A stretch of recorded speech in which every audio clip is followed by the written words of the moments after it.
Now, some of you know, during the summertime, our grandson Sam used to come from Cape Breton and come and stay with us for the summer, and we would really enjoy that. Now, I say used to because Sam got to the age where he discovered girls. And all of a sudden, hanging out with two old duffers on Cloud Hill seemed to be a little bit less exciting than chasing young ladies down in Cape Breton. However, I remember one time when Sam did come up, when he was of that age, we decided to go on an outing to a water park up at Ritchie's Wharf in Newcastle. Now, there were tons of kids there, and Sam couldn't wait to play on the jungle gym and run through the sprinklers. And it didn't take long before, Ruth and I were left behind, and Sam ran amongst the kids and had a brand new best friend. Of course, he didn't know his name, but it was his best friend. And as I stood there watching the children at play, I saw two kids get into an argument. Now, even though there were three trucks to play with, and even though they were all the same size and color and make, the two kids wanted to play with the same truck. Now, one said to the other after a while, "I hate you. I'm never going to play with you again." And for a few moments, they played separately.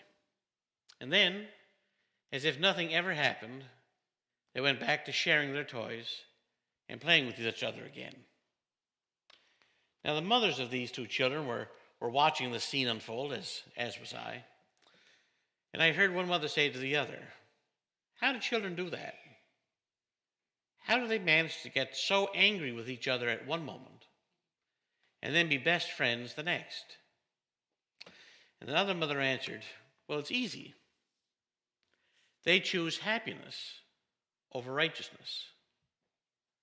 And folks, truer words were never spoken. Today we're going to continue on our series about how to get over the bitterness and the hurts that have been done to us. In essence, how to forgive. How to forgive our trespasses. Even as how to forgive as God forgives our trespasses. How do we forgive those who trespass against us? How do we do that? And our lives will be affected by the actions and the words of others. Sometimes that hurt will be caused by malice. When a person has sought out to hurt us by something they say or do, such as when we're a victim of crime, or perhaps when a person is just unhappy with their lives and wants to make sure that we're not happy with ours either. Sometimes we'll be hurt by someone else's self-serving attitude. They might not desire to hurt us, but we're in their way of getting something that they want, and so they just do what they want. Our feelings be damned.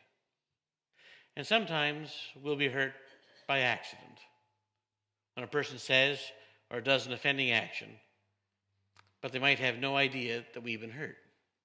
Such as when I went to a rather large young lady one time and said, "So, how far along are you?" And she told me that she wasn't pregnant at all.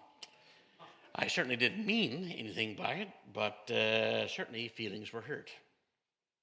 However, whether the hurt was caused by accident or insensitivity or on purpose, the pain is the same, and our choices are the same. We have the choice as to how we respond. We have the choice as to how this will affect our lives, whether this event will be a permanent stumbling block that we'll never fully get over, or whether we'll heal from this and move on with our lives. Will we hold on to the bitterness and anger and resentment caused by this hurt? Or will we hold on to the hope that this was just a bump in the road and that there's actually going to be better days ahead and that this rift between us can be healed? Over the past 3 weeks, we've talked about the steps that we can take to forgive people who have hurt us.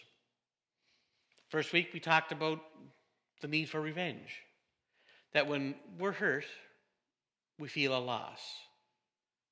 And we feel that loss, we want to get that loss repaid. And we seek revenge to do that. But when we looked at it, we saw what revenge truly is. We found that revenge is not an attempt to transcend suffering, but to extend it. To double it, if you will, if we take an eye for an eye and a tooth for a tooth. We said that forgiveness is the only way that we can break that cycle of violence before an eye for an eye escalates to a job for a job, or a reputation for a reputation. Forgiveness is the way to stop that from happening, so that perhaps something different, something better can take its place. Now, when we said, well, how do we go about doing that? How do we go about forgiving? Well, we said the first thing was to acknowledge the pain and the anger that we feel as a result of somebody else's action. Then mourn and grieve what we've lost. When something happens to us, we feel that loss. But we have to acknowledge it. If we don't acknowledge it, it's like a cancer on the inside. It'll keep growing, keep festering, and all of a sudden that molehill is now a mountain. What we need to do is somehow, in some way, to acknowledge that loss and to grieve it. Maybe it's the loss of trust. Maybe it's the loss of a friendship. Or maybe it's just the loss of a coffee mug that was given to us and has great sentimental value. But unless we acknowledge it, unless we take those bad negative emotions and realize what they are, they're going to stay with us. It's like anything. If you have a broken leg and you don't get it attended to, when it heals, you'll be forever changed. Take a look at it. Take those negative emotions, realize what they are, deal with them, and then move on. Mourn and grieve what was lost. Take those negative emotions and empty them out of your life. The next thing we said was that the basic human need is to be loved. So once we've emptied ourselves of the negative emotions, let's start taking some positive things and putting them back into our lives. We said that one of the basic needs is the need to be loved, to have our wishes and feelings taken seriously, to be validated by people who matter. Who should matter most in our lives? And that's God. When we are at our lowest, when everybody else seems to have moved away or moved on or turned their back or shunning us, we know that God never will. Bring your hurt to God and be filled by His Holy Spirit. We said, talk to God. Take all these things that you've been feeling and bring it to Him. And guess what? God won't be surprised. He won't be hurt. And He won't turn His back. And then listen to God. And when you do, you will see just how much God loves you. And God cares for you. And we took a lot of Bible verses that always said the same thing. That when you're in crisis, God is there. Why is God there? Because in His sight, you are the most precious thing. You are God's creation. Indeed, He says that you are my masterpiece. Imagine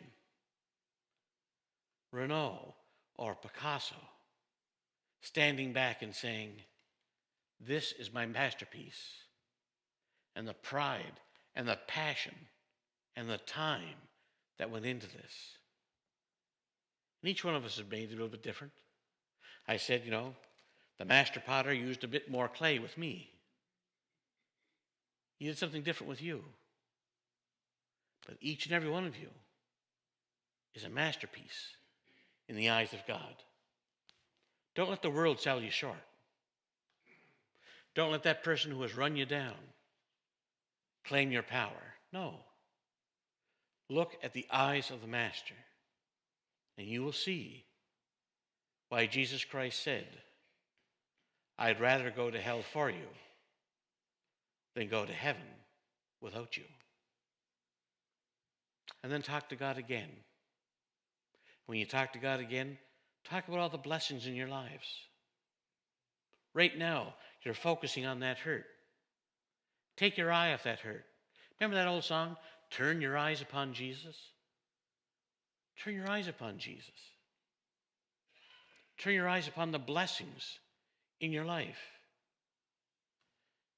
Maybe you're in great health. Maybe you have a woman or a man who truly loves you. Maybe you have wonderful children. Maybe your career is going really well. You live in a great country. Look at all the beautiful things that you have in your life and give thanks for them. I remember my grandmother used to, every once in a while, used to bring out this piece of paper whenever I'd get grumbly. And she'd have this great big piece of paper, and she'd put a little black dot in the middle of it. And said, JD, what are you focusing on? Are you focusing on that one black dot? Or are you looking at the beautiful whiteness around it? Look at the blessings in your life and give thanks. Because, my friends, if you have lost one treasure in your life, that should make all the other treasures in your life be that much more valuable. Look at the value of those things and say, God, thank you for them. Thank you for them. But despite all these things that we've done, all these steps that we've gone through, the fact remains that the past hasn't changed. Those things that have hurt you so much, they still have happened. The person who lied about you to get a promotion, they might still have that job. Your reputation might still be in tatters because of the gossip someone spread. Your wife or your girlfriend, they might still be in the arms of that man that they left you for. Not only that, but you might have to deal with these people on a regular basis. You might have to live in that community where the gossip has left your reputation in tatters. You might not be able to quit that job where the person has lied about you to get a promotion. They might even be your boss now. You might always have to deal with that ex-spouse on a weekly basis when you choose to exercise access or when you have to write that alimony or child support check. The freshness of the hurt and their continual presence makes it awfully hard to heal and move on with your life. The hardest part of all is when that anger or resentment is justified. You see, a justifiable resentment is the type of resentment that'll kill you. There's nothing pretty about it. It's about a real or horrible abuse or mistreatment that has happened. It's about a real life event that anyone would say was terribly wrong. And most anyone will tell you that you are totally justified in feeling the way that you do. Tender-hearted people will cry with you over it, and many will, and probably many have. All the evidence supports your feelings of anger or resentment or bitterness and unwillingness to forgive. The other person does not deserve it, and nobody says that you should give it to them. And that's what's called justifiable resentment. If someone comes with a baseball bat and smashes up my car, everybody will say, you should be mad at that guy. He did it for no apparent reason. Real resentment over real damage by a real person produces a justifiable resentment. And it becomes a huge part of your life that it feels like a vulture sitting on top of you. A dark presence that affects everything you do. If the resentment wasn't justifiable, somebody could just talk you out of it. Say, look, JD, you're crazy. Why are you holding out this grudge? But no, it's justifiable. You have something to hang on to. There is a date and a person and a trauma that really happened. And those that know you know that this has happened, and they support your feelings. And folks, that's the problem. No one questions your feelings. Everybody feels horrible for you, so it's easy for you to hang on to that resentment. But what's it doing to you? It's hurting your relationship with God and with other people. It'll keep you chained to that past event, and many of the things that you do in life will lean up against that grudge. It will come to define who you are and limit who you become. So what do? Well, we act like those two little kids at the beginning of our sermon. Choose happiness over righteousness and learn to let it go.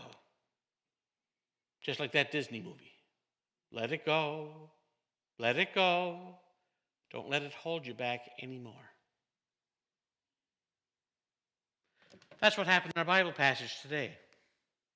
When the prodigal son left, he hurt both his father and his brother. He rejected his father's lifestyle and the values, and he cost his father emotionally and financially. When he left, his brother had to take on the duties, doubling his workload. And with half of the farm gone, it'd be that much harder to make a profit and to make a living. And when the prodigal son came back, the other son was angry and resentful. And we saw how it affected him. He left the home in the middle of the party, causing embarrassment to his father, and he sulked in his quarters. And we can feel sympathetic towards him. I remember when I first heard this story, back when I was just a lad in Mrs. Croft's Sunday school class, and I remember saying, geez, I'd be just like that guy. I'd be just like him. I'm not going to say the word I was going to say, but boy, was I upset. And I could really see the older brother's point of view. He was the good son who did everything that was expected of him. He was justified in his resentment. And maybe we would feel the same way. I know I did. But look at the father. He chose happiness over righteousness. And he let go of the pain. Now take a look at the end of the story. One is chained to his bitterness, alone and sulking and angry at his brother and his father. And he's angry at his father for loving his own son. But take a look at the father. He's at a party. He's rejoicing with the son who was lost but now has come home. One is living in a life of isolation, anger, and bitterness. And the other one is in a life of happiness, joy, healing, reconciliation. Justified resentment or not, which of these two people would you rather be? The one sitting alone in his bedroom grumbling at his dad? Or the one at a party getting lots to eat, getting hugged by his son who he thought was gone forever? Choose happiness over righteousness and learn to let it go. The embarrassing thing is that many of us are reluctant to forgive. We nurture grievances because that makes us feel morally superior. Withholding forgiveness gives us a sense of power, often power over someone who otherwise leaves us feeling powerless. The only power that we have over them is the power to remain angry at them. At some level, we enjoy the role of being the long-suffering, aggrieved party. The book of Deuteronomy in the Bible makes a distinction between murder, which is to be punished most severely, and accidental manslaughter, which is treated much more leniently. But you know how? But how do we know if that fatal injury was caused deliberately or accidentally? Well, Deuteronomy says, if the person who caused the injury had not been feuding with the victim over the past 2 or 3 days, we can assume it was an accident. Commenting on that verse, biblical scholars have offered a fascinating psychological insight. They say that the normal lifespan of a quarrel between two people is about 2 or 3 days. If a person hurts or offends you, you are entitled to be upset with them for that long, 2 or 3 days. Of course, that's a routine argument. If bitter feelings extend to a 4th day, it's because one of you is choosing to hold on to those bad feelings. You're nursing the grievance, keeping it an artificial life support instead of letting it die a natural death. Now, there may be a certain amount of emotional satisfaction in claiming the role of the victim. And when you retell your story, even if it's to the audience of one, you become center stage. And you gain the attention and you gain sympathy as people shake their head and say, "Oh, poor dear." But that's a bad idea for a couple of reasons. One, it keeps you apart from a person that you could be close to. And if it becomes a habit, as it all too often does, it estranges you from the people that you could be close to. Secondly, it grows you accustomed to seeing yourself in the role of the victim, helpless, passive, preyed upon by others. Is the shallow feeling of moral superiority worth learning to see yourself that way, as a victim? That's why it might be surprising to read in the book of Deuteronomy, "You shall not hate the Egyptian because you are strangers in a strange land." The Egyptians who enslaved them. God says, look, don't hate them. God is telling the Israelites, don't hate the Egyptians for having mistreated you so badly. Not because they deserve your forgiveness, but because you deserve better than to be permanently mired in the bitterness of the past. As long as your soul is corroded by hatred, you are still their slave. When you allow yourself to be the victim, that means they're still controlling you. We too have the power to choose happiness over righteousness. Righteousness means remembering every time someone hurts us or disappoints us, and never letting them forget it. And frighteningly, giving them the right to remember every time we hurt them or let them down. Happiness means giving people the right to be human, to be weak, to be selfish and occasionally forgetful, and realizing that we have no alternative to live with imperfect people. Ruth reminds me of that all the time, that she lives with an imperfect person. To which I say, that's no way to talk about faith. The quest for righteousness gives reason to shun others and to keep them away. The quest for happiness gives us reasons to live, love, and trust people again. How do we do this? How do we choose righteousness over happiness and let it go? What we think largely influences what we do. In turn, our actions greatly influence our emotions. If we can change how we act and catch when negative thoughts start to creep in, we can start moving from negative attitude and dwelling on the past to a positive attitude and moving towards the future. The way of acting and thinking is a cycle. Your actions and your thoughts influence one another. When you have blamed someone for something, certain actions become a habit. Breaking those habits can be a catalyst that changes the way that you think and allows you to forgive. In other words, act in a forgiving way, and eventually your emotions will follow. If you act in a forgiving way, eventually you'll be able to forgive. One way, make a deliberate decision to stop discussing the story with others. Each time we complain or blame, we take on a victim status. And victims are powerless. Certainly, we've all experienced times of devastation when we've been literal victims of crime or abuse, and perhaps justified in complaining or blaming others for our hurts and heartaches.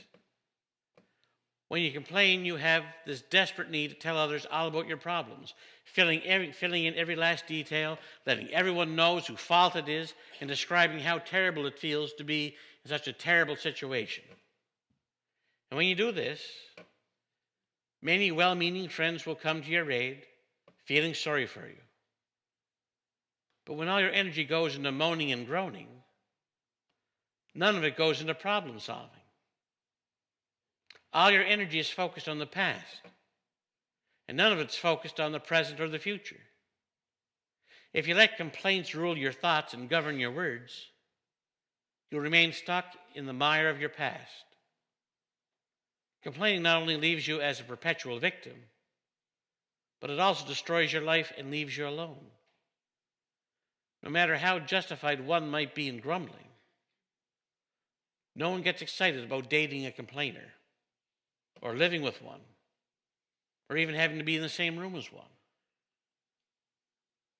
For most of us, it's risky to let go of our past and to move out of that comfortable place into the scary unknown. It takes courage for us to forgive, to relinquish old hurts, and to give up bitterness and resentment, especially if those have become our comfort pattern over the years. Do you know someone who continually walks through the same problems and stumbling blocks year after year? This person usually handles her past one of two ways. Either she seems stuck and prepared to go on and on, griping about the same old issues without ever moving forward, or tries and fails in other things. Either way, she remains hopelessly bound and never seems to gain the courage that she needs to make the necessary changes. I remember my grandmother, not my grandmother Campbell that I talk about so glowingly, but my grandmother Kennedy. I used to visit her, and she could tell me every hurt that was ever done to her in all her life. I know every rotten thing about some of her neighbors, and I've never ever met them. If I ever met some of her neighbors, I would know all these things. I know all kinds of rotten things about different people that I never ever met because she kept those grievances alive for decades. And it was always a burden to go visit her because all these stories I would hear over and over and over again. Make a deliberate decision to stop discussing the story with others. Let the grievance die and the past with it. Number 2, be pleasant and congenial when you are in the company of those that you are supposed to forgive. Now let me talk about that for a sec. This doesn't mean you have to go to your way to send your ex-husband a birthday card or conspicuously make an effort to be hospitable or sugary sweet. Oh dear, how are you doing? How's that woman you left me for? Have a great day. You don't have to do that. Simply don't say anything in reference to the event or do something that would cause them to feel ill at ease. If you see your ex-husband or ex-wife and they're carrying a big load of groceries from Sobeys, you can hold the door or at least stand in the way so that the automatic door will open up for them. Be pleasant and congenial when you're in the company of those that you forgive. And I say that quite literally because, having been a lawyer and having seen the children who have to go back between the husband and ex-husband and wife, they feel all that. They feel all that. They're bound together because of those custody agreements. So at least be congenial. Number 3, avoid putting anyone through a guilt trip. Guilt trips are when you use somebody else's regret to hurt them for having hurt you or to manipulate them into doing what you want. And again, this is all about control and using your status as your victim to your advantage. Guilt is most painful. If we want to forgive, then we don't want others to have to be feeling humiliated or ashamed. Remember the golden rule, do to others as you want them to do unto you. Avoid putting someone through the guilt trip. And when you say you forgive, don't bring it up. If you give them for not doing something, don't make that the first thing you bring up the next time you have an argument. Avoid putting anyone through a guilt trip. And finally, when a person is remorseful, do what you can to restore that sense of dignity. Allow others to feel good about themselves again by saying whatever you can, if it is true, to restore their sense of dignity.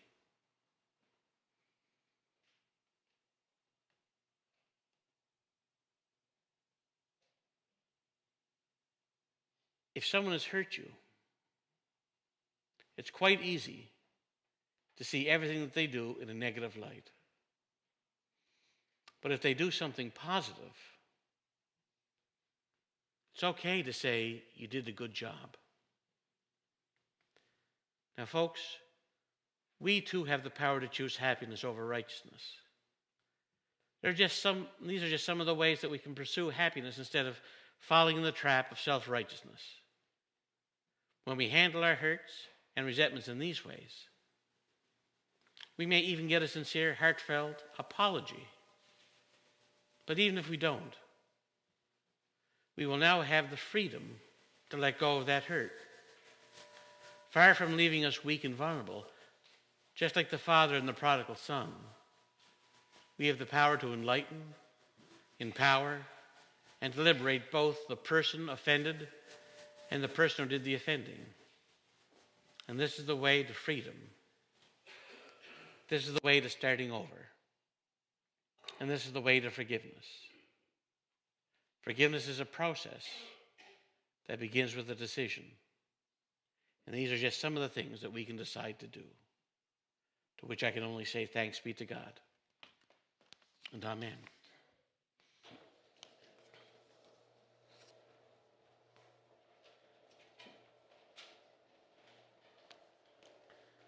Let's just bow our minds and hearts just for a quick moment in prayer. And loving God, as we gather in your midst here today, Lord, we ask that we can make the decision to forgive. And when there's a loss, oh Lord, somebody has to pay for it. And sometimes it's very hard for us to pay, we who have been the one who's hurt, to pay for that hurt. And every time that we're congenial to the person who's hurt us and not talk about them behind their back, that's hard. But it's a price that we have to pay. Every time that we can see them in a bright light after the darkness they put into ours, we have to pay a little bit, and it hurts, and it's hard.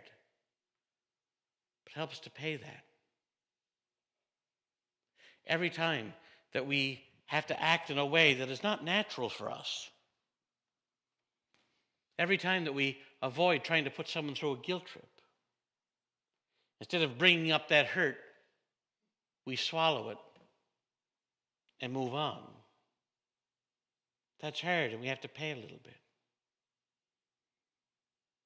But when we do that, oh Lord, when we pay for that hurt,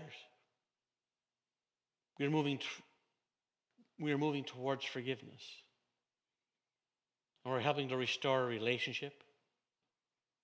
And we're helping to free ourselves from that past.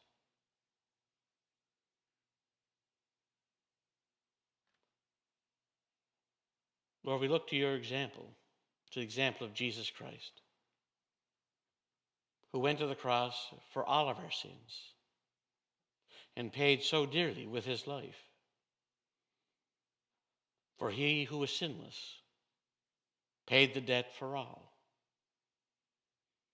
And instead of being on the cross and calling us down, or calling for angels to rescue him, instead, he simply said, Father, forgive them.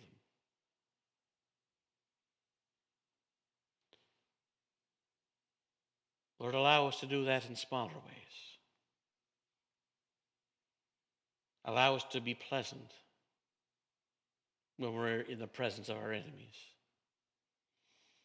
Help us to avoid putting anyone through guilt trips. And when a person is remorseful, give us the strength to help them and restore them to their dignity. Lord, when we say the prayer that you taught us to say, we say, forgive us our trespasses, even as we forgive those who trespass against us. Help us to be a forgiving people. Help us to choose happiness over righteousness. Help us to bring joy back into our lives so that when we walk from here, we don't carry the millstone of bitterness, but instead walk with the lighter step of a joyful heart, to which we can only say, thanks be to God, and amen.